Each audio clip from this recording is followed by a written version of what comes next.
আপনি মনে মানুষ করছেন না? সেরকম তো কথা আছে।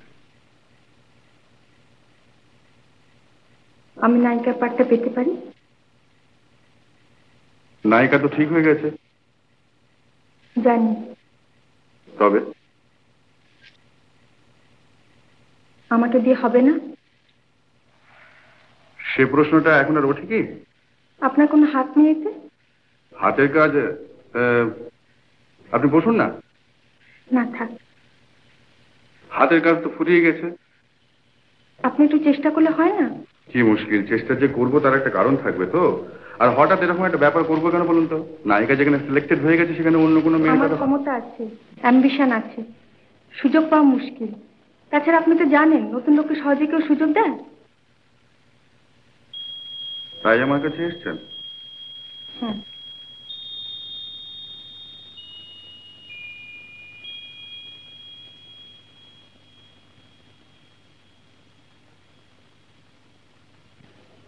আমাকে মানায় কিনা দেখছেন? আপনি বিবাহিতা?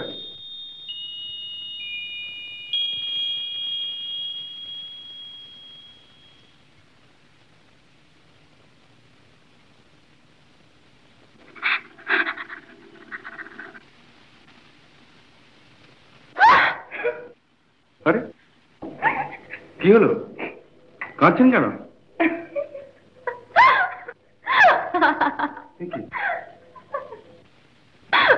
অভিনয়। গ্লিসারিন লাগবে না। গল্পটা আমি পড়েছি। মন্দিরের থেকে আমাকে অনেক বেশি মানায়, জানেন?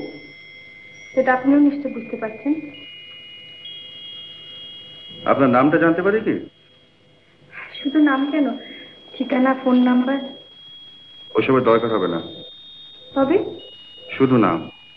কৌতূহল হচ্ছে, এমন একটা ঘটনা আত্মজীবনে তো লিখতে হবে তো।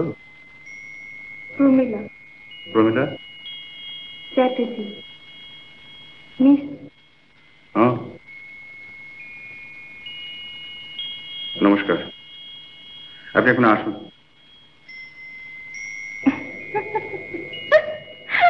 আবার কি হলো? আচ্ছা, আপনি এত প্রেমের দৃশ্য করেন, এত নায়িকার সঙ্গে এত ছবিতে, কিন্তু আপনার বাড়িতে একজন অচেনা মেয়ে এলে তো নার্ভাস হয়ে পড়েন কেন? নার্ভাস? নার্ভাসই তো। সংযত, ভদ্র, শিষ্ট। আপনাকে স্ক্রিনের চেয়ে এমনিতে বেশি ভালো দেখতে, জানেন?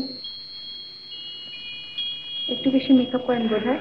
দেখুন মিস চ্যাটার্জি, বেশি রাত জাগা আমার অভ্যেস নেই। আমার আছে। কিন্তু আপনার মর্জি অনুযায়ী যে আমাকে চলতে হবে এমন কোনো কথা আছে কি? আপনি বরং কাল আসুন না। রাত্রে?